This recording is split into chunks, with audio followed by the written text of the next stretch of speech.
Greetings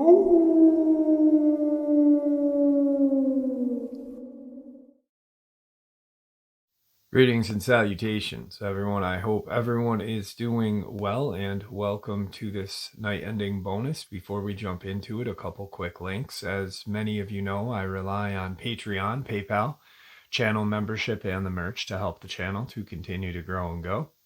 Links to Patreon, PayPal, and channel membership is in the description below, merch displayed directly under the video. Also, Dogman, Frightening Encounters, Volume 1 through 3, the audiobook versions. They were written and researched by Tom Lyons, narrated and produced by me, Jeff Nadolny. Those audiobooks are available on Audible, Amazon, and iTunes, links to which are also in the description as well. And finally, last but definitely not least, if you'd really like to help support the channel to continue to grow and go, simply subscribe. It does not cost a cent. Click that like button, takes half a second. If you don't want to miss out on any of the informative uploads that I put out daily, click the bell icon, and folks, please leave a comment. Why? Well, because all of these things, they really do help this channel to continue to grow and go. They definitely do matter, and they are appreciated. And with that, I have taken far too much of your time. Let's jump into this night-ending bonus upload, shall we? Alright, folks, so through the years of having this channel, there's been a few interviews and a few people that I've met that really have stuck with me and their experiences. And this just happens to be one of those interviews and one of those people that really just, it haunts me still to this day, thinking about this poor man and his family's experiences. Let's get into it. Alright, everybody, today, like I said last night, I was going to have Luke from Taylor, Mississippi on. He and his family have been plagued by the walking wolves throughout the years on his property. He also had a childhood friend that was a Sasquatch. I will leave links in the description below for all of the uploads concerning him. So without further ado, what I'm going to do is I'm just going to give Luke the floor. And Luke, the floor is yours. Hello, guys. Hi, everybody. It's Luke. It's good to be back. So, I want to start off by saying that the last time that I heard my encounter, I actually went through the comments and I heard some questions, so which caused me to do some further investigating towards my family's past. Because one of the questions that I did see was that these dogmen, as you call them, are like very revengeful, and for them to be as the way that they are, that somebody in my family had to wrong them. So with that being said, I went to my dad and I was pressuring him to talk to me about what was going on. Did they have any encounters further prior to the encounters that I was told? And then eventually I got my dad to break down and told me about my great-great-grandfather. At the time, he was a police officer, and he was only a police officer for 6 months. The reason why that was is he had got a call one day, some kind of disturbance that they needed a patrol car to go over there and take a look. So when he got there, this was a story that was told from him to his wife, son over her. But anyway, let me get back to it. So he goes there to a house or a property, however you want to call it, and then he saw what appeared to look like a bear. So what he did was he turned his sirens on and tried to get his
shot at it, now realizing that his father knew what it was, but then say nothing about it.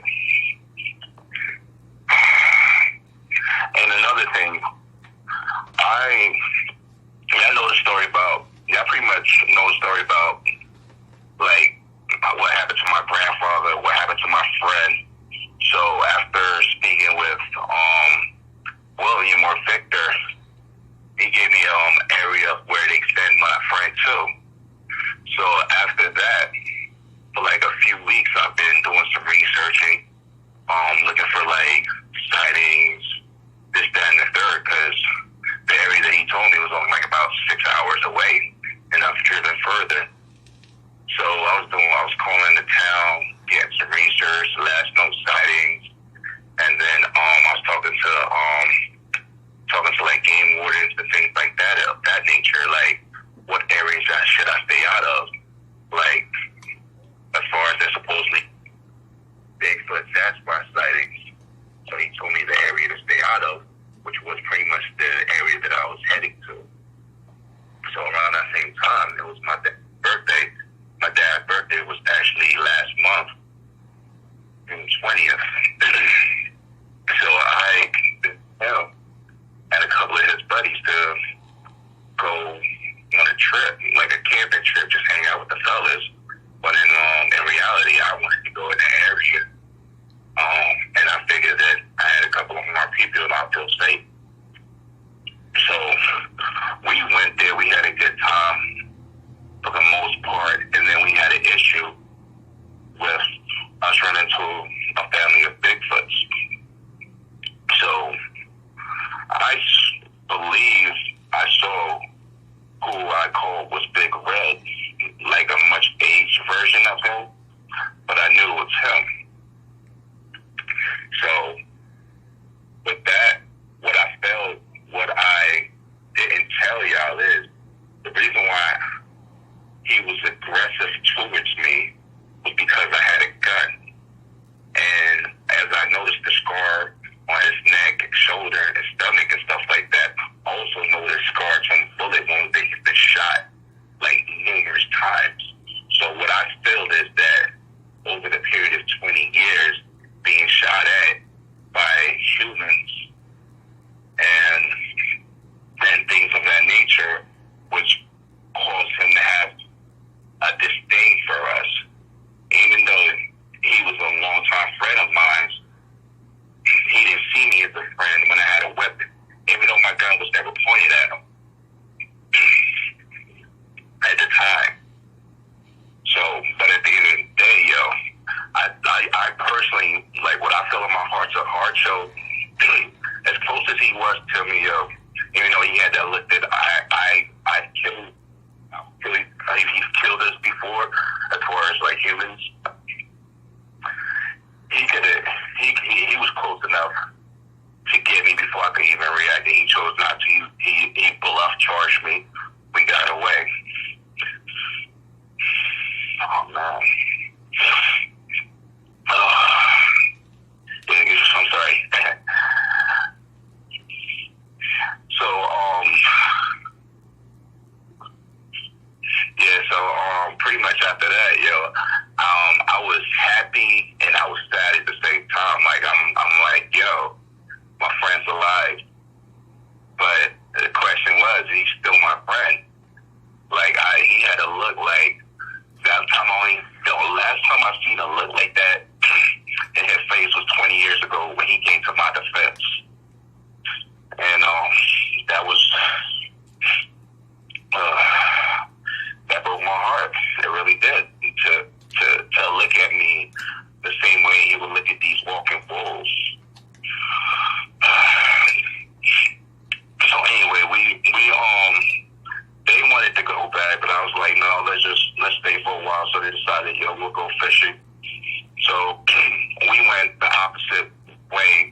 see like a slender type figure, like agile. So my initial thought was one of those walking wolves.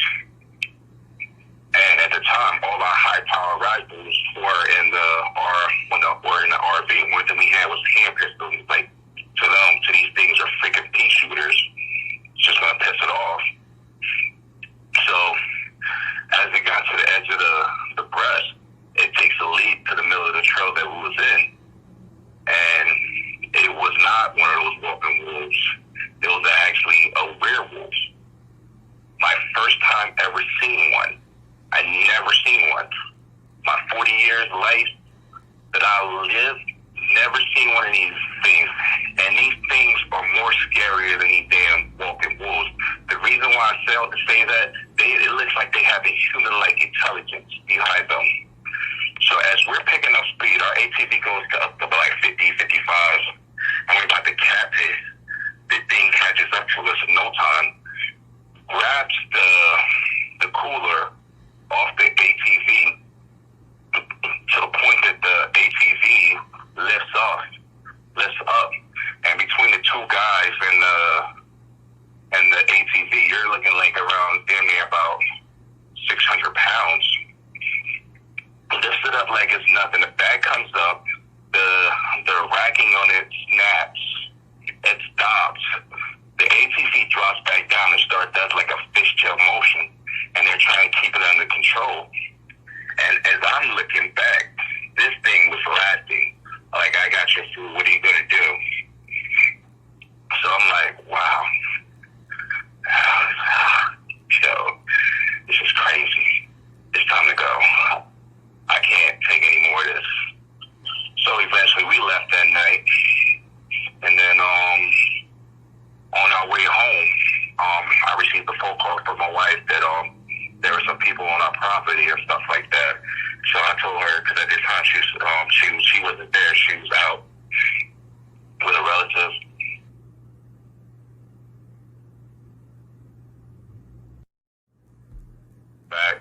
Don't go back to the property. I'll be home in X amount of time. So we get there, we drop everything off, we drop our friends off, come back to the house. Haven't been in the house, not even 30 minutes, people come knocking on our door. Like, don't know who they were, what they want. So I go to the door with one of my handguns, and at the end of the day, I don't know what to expect. It was on my property when we wasn't there. So supposedly they're special agents.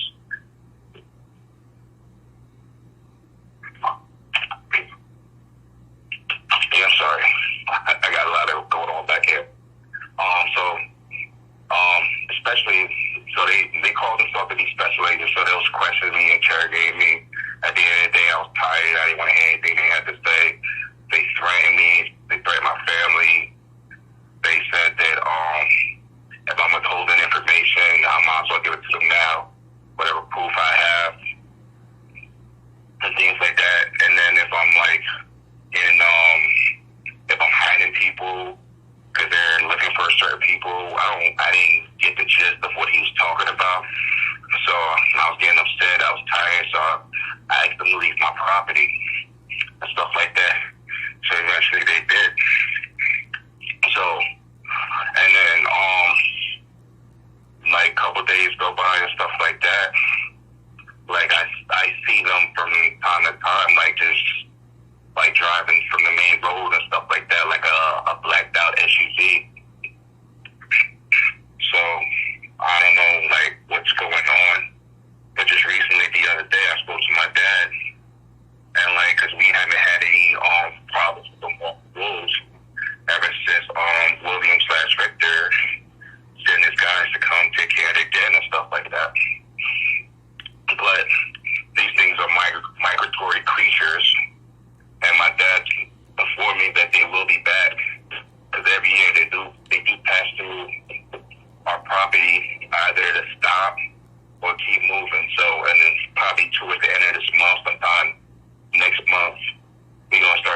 When a couple questions that when you looked back on the four-wheeler, you were ahead of everybody.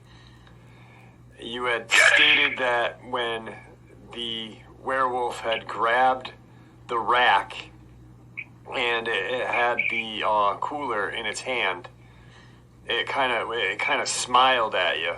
Can you kind of describe what that smile looked like a little bit for us?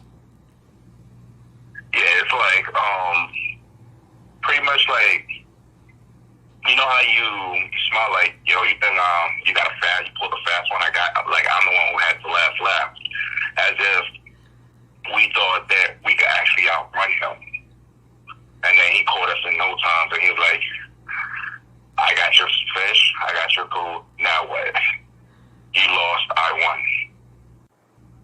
It was almost like, it felt like he was toying with us. Like he was almost playing a game, like he saw you guys fishing and he said, oh, I'm going to take your food now. When you saw your friend, and you and I had been talking about it yesterday, we spoke, that's when you were like, I think, or I know why he was so aggressive was because of the bullet wounds that were in his body. When he was there ever a sense, I mean, you obviously recognized him. Was there ever a sense that he recognized you? Like, was there ever a point in that altercation that you felt like he knew? Yes, there was. Because when he first looked at me, you know how, like, you have that look, like you ain't seen somebody in a while, you're like, oh shit. Yup. That's the look that I briefly got from him. And then that look, as quickly as I got that look of aggression as well. So that threw me for a loop. Right. And then yesterday we were talking, when he gave you that look, you were thinking the bullets and that, but he's never seen you with a weapon at all, you know, as you were growing up. Yeah, I never had no need for a weapon. Yeah, growing up, I never needed one. I used to play in the woods, and at the end of the day, he was the biggest thing in the woods. Right. So that was pretty much my weapon. So I'm guessing, like, when I actually thought about it and had time to think about it, I'm like, bullet wounds, guns, he's pissed off. I'm pretty sure he thought I was going to shoot him.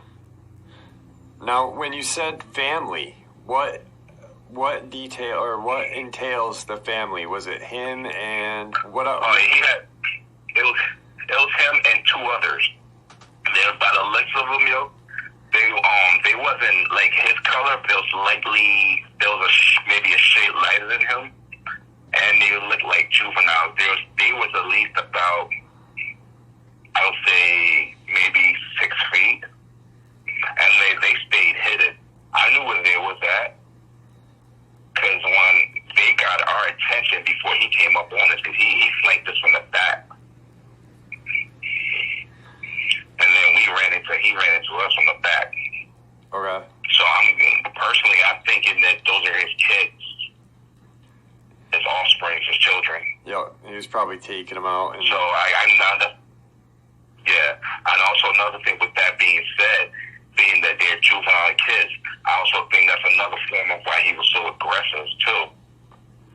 Because his children was there, he didn't want his children to be in danger, and he didn't want children to associate us as friends, and then his children come out on another human, and then ends up getting shot and killed. Yeah. When you guys first went out there, your first night, before you made contact with him, was there any hooting or was there any noise that you heard that you felt he was going to be out there? No, I didn't hear no noise. I heard all just the regular sound of nature, okay. The animals, the crickets, all of that stuff. I didn't get a telltale sign of because I consider them alpha apex predators, Dogman,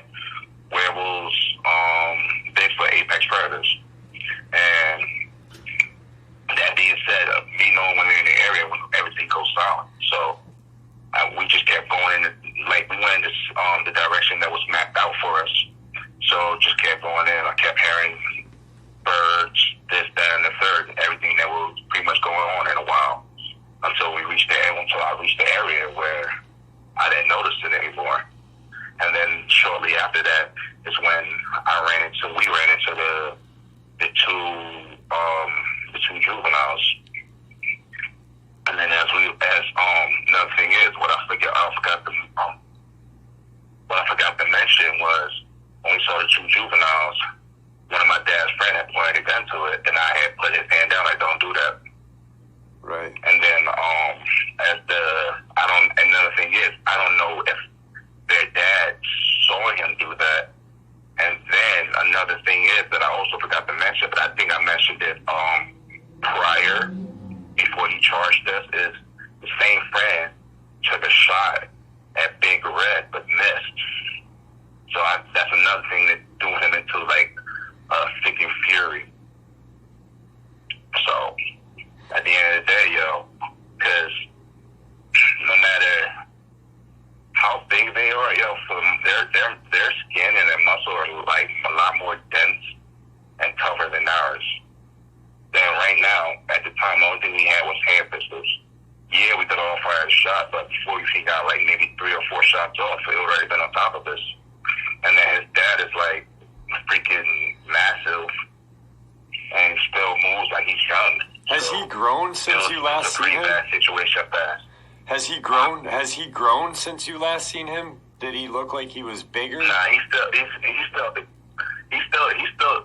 about 8 feet tall. Same weight. So at the time of me, I'm thinking I think he's already his full size. Okay. All right. How far away, from where you saw Big Red to where you saw the werewolf, how far away was that? A mile. A mile. I wonder if these two we went the opposite direction. Okay. I wonder if they've had altercations. I'm pretty sure they do. And there's lots, like you said, you were fishing. Because like a regular wolf, territory extends over 50 miles, Yep. So who knows that this thing ain't trying to go over to that territory and probably had an altercation with them. Yep. So they probably decided you stay on this side, I stay on this side. So another thing is, just for you just saying that, I don't know if, because I was pretty close to Big Red, to the point that I don't know if, like, his scent got on me, because at the end of the day, I don't know if the werewolf thing caught the scent of Big Red on me, Right. So, and then that's probably what caused him to peek out, and then just so it's regular humans, like, I'm just going to scare him out of here. Yeah. That's crazy. But at the end of the day, it has, it was well grown. It's all black. Like, if you ever saw, like, the movie Underworld when that guy became a hybrid, that's exactly what they look like. Exactly what they look like. I mean, from head to toe, exactly what they look like. Yeah, when you were describing it to me yesterday, I said, what was it like? Did it have like a baboon snout? And you actually said it was smaller than a baboon snout. It was distinguishable, but not really. So it was more, almost a little bigger than a Sasquatch face. Like it jutted out. So now was Big Red, was he was his hair, like, not groomed, but was it matty, or, you know what I mean, being older and stuff, or did it still look like he was cleaned and, grooming himself, or others? One thing I learned over the years, especially Bigfoots and stuff like that, especially if they have a partner, the female actually grooms them. That's like the same thing they do in the animal kingdom. So for the most part, he was well kept, though. He still had like an odor, but it wasn't like a overbearing odor. It was like he had red, but he also had gray in him. Like, he's aged, so he's up there as well in age. But at the end of the day, the way he moves like how he did 20 years tell you that much. Yeah. And he's every bit as powerful, because when I did tell you, when he did leave, like, he threw a log behind us, and looking at that log had to be like at least a good 600, maybe 700 pounds. And he picked up and threw it like it was nothing. Huh. Now, was there any vocalization during that time? Yes. He yelled at us. Okay. Now, there wasn't no roar. Right. There wasn't a who. It was like, I'm about to do a light, like, but they'll put like as much bass and power behind it and just put it behind the amplifier. Right. That's how he yelled at us. Did you feel it in your chest? Like, did it reverberate your body? That I didn't feel that though, but it was loud enough that it had my ear ringing. Okay. All right. Wow, that's insane. Now, with the maybe it growled or something like that. Right. That weird, because the time that he growls, and like his growl is a cross between like a dog and a human. Like that's pretty much what their growls are. It has more human in it than anything, but it still has that primal. It's like a primal growl. That what it does is, at the end of the day, if you get hit with what they call it, when they growl or howl at you. Yeah. What it is, it attacks your nervous systems. It pretty much causes everything to reset. So at the end of the day, you're thinking of running, but your body's not moving because your body just been reset. That's what like alpha predators do in the animal kingdom. Like when a lion roars at its prey, most times the prey backs down, or they get to a point where they don't even think they can run. So I think that he's aware of what his growl does, or his roar, however you want to call it. So I think he purposely yelled at us enough for us to get the point, and it was loud too.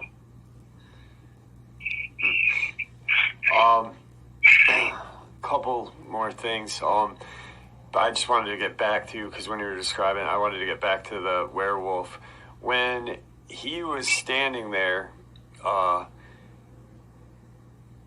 the arms and like can you describe like the hands, the claws? Can you give us? Yeah, I could definitely describe that. Yeah, think about human hands. I mean, not no dog paws with exaggerated fingers. No, think about actual human hands, 4 fingers and a thumb. You put like claws, claws behind it. Then think about it, maybe about 2 or 3 times longer than a normal human's hand. The forearm is exaggeratedly long.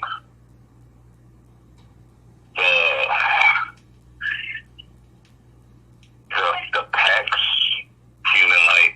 The stomach, human-like. The male features is pretty much human-like. It doesn't have doesn't look like a dog's features, if that makes any sense. Yeah. I've heard, I mean, we've gotten a couple of different, not different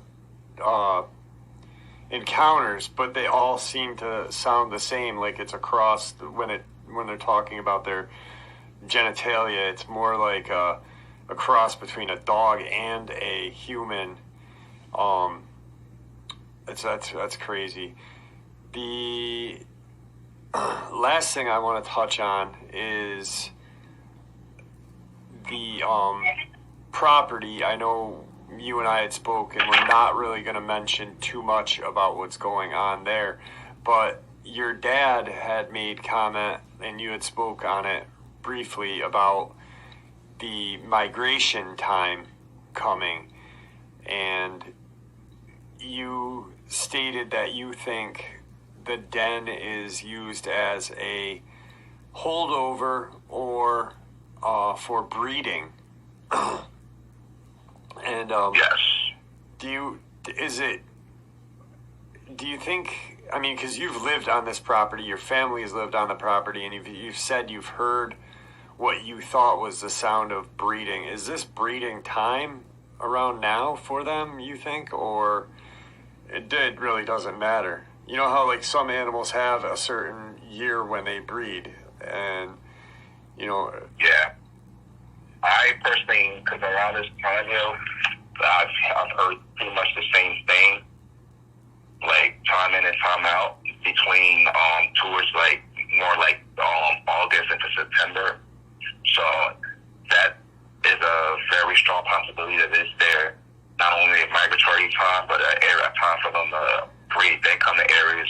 Well, I believe that they breed, but they specifically choose the area that they breed in, where it has plenty of cover, plenty of food, plenty of water, and things of that nature. And places where they will not be discovered in case they do have to raise their young, or if they do decide to stay here or pick up and move. So. And then which me and my dad was discussing about, like, trying to fill it up, though. Yep. And then we thought that would be a bad idea because we filled it up and they came there. And then because my house was but so far from the den area, so they could pretty much pick up my scent and just track me back to my house. And then I put my family in danger. So that's a problem that we're having as well.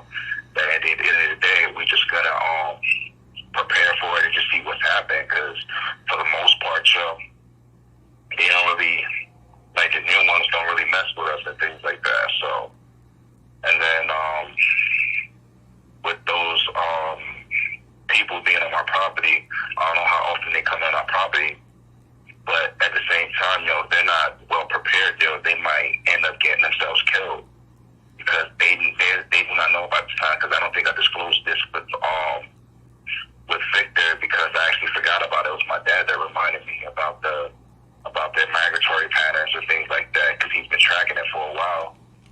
So I think that at the end of everything is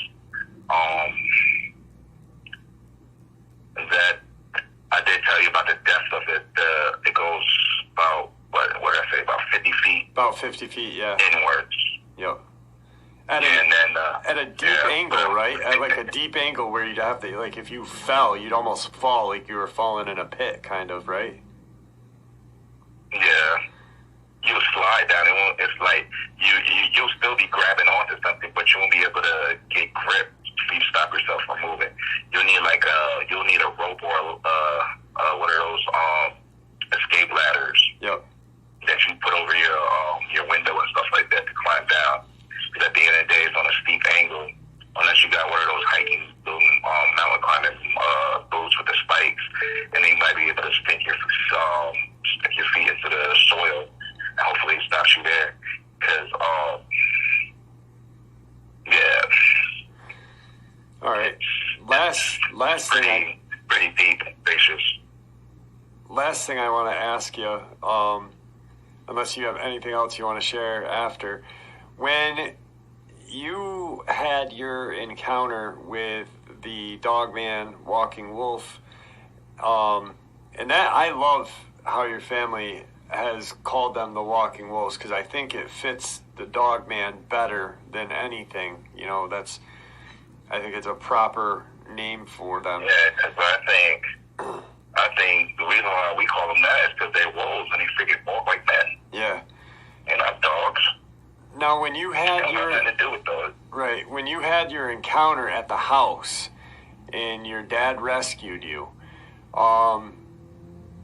you literally thought you were going to die that night. I just am curious if that Dogman was a werewolf, like the one you saw on the trail. Do you think things would be different? Do you think you... Yeah, I would have been dead, and my dad would have been dead. So the reason why I said them things are a lot smarter and a lot tougher than what they appear to be. Okay. All right. Because at the end of the day, like you and I both know, I did not. Well, I don't know I won't say that my dad would be dead, but I know for a fact I'd have been dead. The minute I fired that shot off, it would have pissed it off.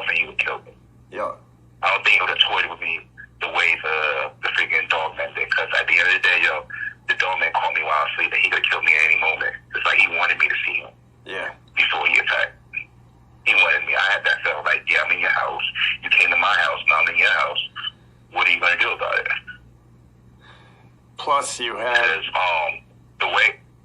I'm sorry? I was going to say, plus you had time to, when you said the werewolf would have killed you, he probably would have just taken you out immediately the first shot. I mean, there was multiple shots fired before your dad even heard them.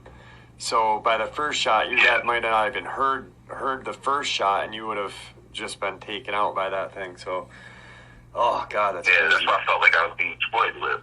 And another reason why I feel that because I've seen the Dogman move at what I supposedly be his top speed, and how it jumps and moves. This werewolf thing is twice as fast, twice as agile, and it's like it has like a sharp finesse. And when it jumped about 20, 30 feet from where it was at, and like it landing close, we didn't hear no impact at all on how it landed. Like it landed like a cat does when it jumps off of something. That's how. And then like it pretty much, see, the reason why I think it's more dangerous because it's self-aware and it has human like intelligence. Not like these not like these walking wolves, because the only thing they're driving on is instincts. That's crazy. So it's like, you gotta think of it. It's like having all of the walking wolves qualities with a human intelligence behind it. And and these things, and the way that, like, literally the way how it picked up the, like, with one hand picked up the, because it didn't wrap its hands, it didn't wrap its hands around the cooler. It actually grabbed its fingertips or its claws, just pretty much dug into it and just picked it up. Four-wheeler and all. That's the craziest part about it. Like when you said it picked up the back end of the four-wheeler, like no problem. And it was smiling at you. That's insane. Right. Well, I want to thank you for coming on. I appreciate everything. I appreciate that you reached out to me a while back. I really appreciate that you keep us in the loop. I know a lot of people tune in to hear. I actually, the Taylor, Mississippi, the first encounter that I did when it was all combined, I think that's one of my top viewed videos for a while now. And it's people. I think people realize that Mississippi and Virginia, North Carolina, the areas in the South are a hot spot.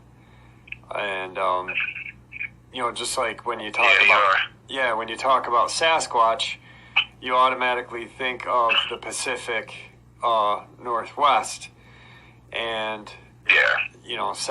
Dogman and werewolf would be the southern states. Yes, we have them up here. Yes, they have them in Michigan.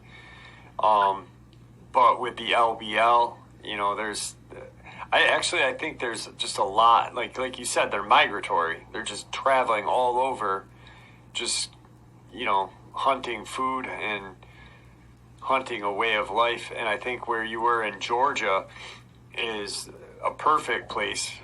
You've got water, you've got caves, you've got everything. Oh yeah, the caves. We saw a few caves actually from a distance. Right. So depending on what side we are, and at the end of the day, all three of them are there. If you got a Sasquatch, you got a werewolf, then you definitely got a walking wolf as well. I think they're sharing that territory. They don't call it, you don't mess up, you don't come over here, we ain't gonna have to problem. I don't come over there, no problems. Right. Because it's like, it kind of, if I was to take a guess, and so if you just draw a triangle, the top of the triangle is where the Sasquatch is. the bottom left of the triangle is where the running with the walking wolf. So I'm thinking the far right would be where probably his Dogman is, because at the end of the day, this was two different points, and there was a third point. But I didn't. After that second encounter, I'm like, yo, we're not gonna be as lucky as this time, man. By no means, I don't want anybody to think that I'm fearless and this and that. Every day I've seen them quite a bit, and they still scare the shit out of me, man. Time I was in the bathroom, I freaking pissed myself. I ain't mentioned it last time, but I did soil myself. So, at the end of the day, every time you gotta look at something that supposedly is not supposed to exist, even if you've seen them for like 20 years now, I can look at a lion and be like, oh, it's a lion. But at the end of the day, you can't get used to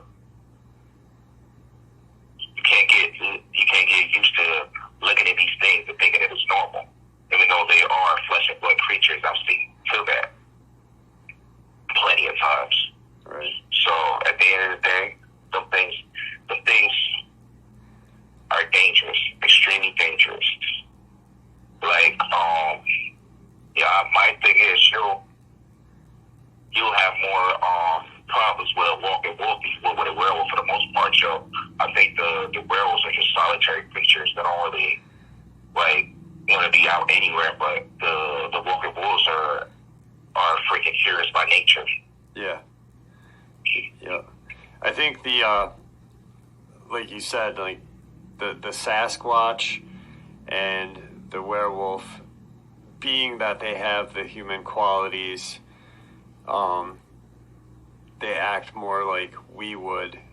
They just kind of want to do what they do and live their life, and really not have an interaction. And the Dogman are just living on basic instinct, and just they're like the punk scourge of the woods, I guess. If Sasquatch and they're just living off instinct, like just turmoil almost. You don't hear anything about, they're always fighting or hunting or causing terror. It's like that's their goal. Their main goal is. Yeah, you don't ever hear of them helping anybody. You hear cases of werewolves helping Victor. They didn't have to help them. They helped them. They kept them safe. You hear cases of Bigfoot coming on the defense of humans, help them save their lives, depending on overturned cars, flip cars over, carry people. Like I think, like you got good people, you got bad people. You got good Sasquatch, you got bad Sasquatch. At the end of the day, you got a walking wolf that doesn't know how to differentiate from what's right and what's wrong. At the end of the day, he knows that he's on the top. He's a top apex predator. He's a top apex predator, and nothing really is gonna mess with him. Yep. So they really have no fear. They don't have no fear, so why would they have any more? It's because more comes from fear. Yeah. Consequences, repercussions. There's no consequences, repercussions to their actions. They're just a wild animal. That's it. They're just a wild animal. So, well, all right, brother. I appreciate you coming on today, and I hope that your family is and stays safe throughout the next couple of months. Like you said, your dad thinks they're going to be migrating through, and he's lived on this property, and he's a couple years older than you, so he knows a little bit more than you, and I'm sure there's stuff that he's heard from 20+ experience on me. Right, and I'm sure there's stuff that he's heard from his dad that he still hasn't shared with you yet. So I really pray for. I'm pretty sure, because it took a lot to get that bit of information out of him. Right. And I also have the feeling that I'm not getting all the information that I need.